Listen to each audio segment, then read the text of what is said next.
shooting. Two students gained gunshot wounds. New York manhunt. Every hour it becomes more complex. Embattled defense pick, soldiers on. What I'm trying to do is prove a negative. This is again the anatomy of a smear.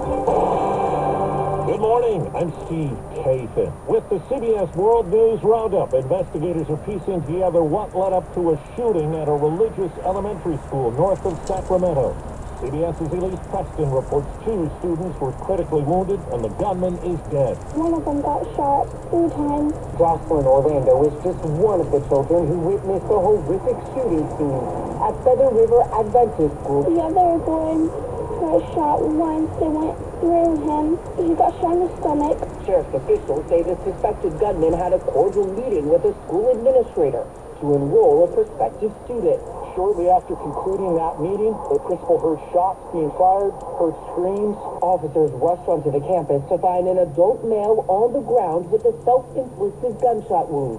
The sheriff last night said the suspect arrived at the school using an Uber driver and has no prior connection to the small religious K-8 school. Now to New York City and the manhunt for the person who shot and killed the CEO of United Healthcare. What police called a brazen and targeted attack. The suspect was hooded and masked, used a silencer, and was spotted on video leaving the scene on an electric bike. Former police official Rodney Harrison is a CBS News law enforcement contributor. A phone was left behind. We believe it may be connected to him. How his face was covered, but at one point it was exposed, which they will help out with being identified through facial recognition. So, listen, is he a professional? Is he a hitman? Time will tell. CBS News confirms that law enforcement officials say the words deny, defend, and depose were written on the shell casings recovered at the scene. The victim, Brian Thompson, was named CEO of United Healthcare in 2021. President-elect Trump's pick for defense secretary says he's not stepping aside despite multiple allegations of misconduct. Correspondent Nancy Cordes has the latest on Pete Hegseth's effort to win over Republican senators who would decide on his nomination. As he walked the halls of Congress yesterday, Pete Hegseth did not talk like a man preparing to drop out. In an interview and an op-ed, he denied some of the accusations against him.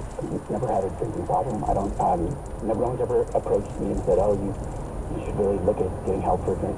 Never. Even his mother went to bat for him, saying she immediately regretted an email she sent him 6 years ago, calling him an abuser of women. Pete is a new person. He's redeemed, forgiven. But as they spoke, word was spreading on Capitol Hill that President-elect Trump already has a backup list for Secretary of Defense.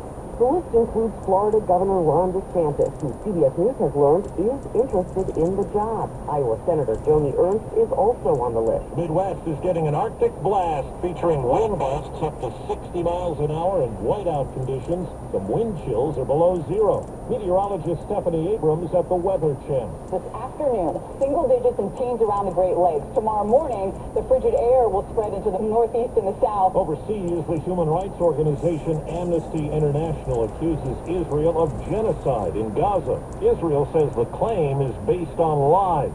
CBS's Deborah Patta reports it follows an Israeli attack on a tent city in southern Gaza.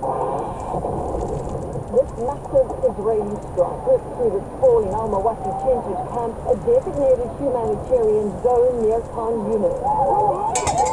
Terrified screams filled the night sky as tents were set ablaze.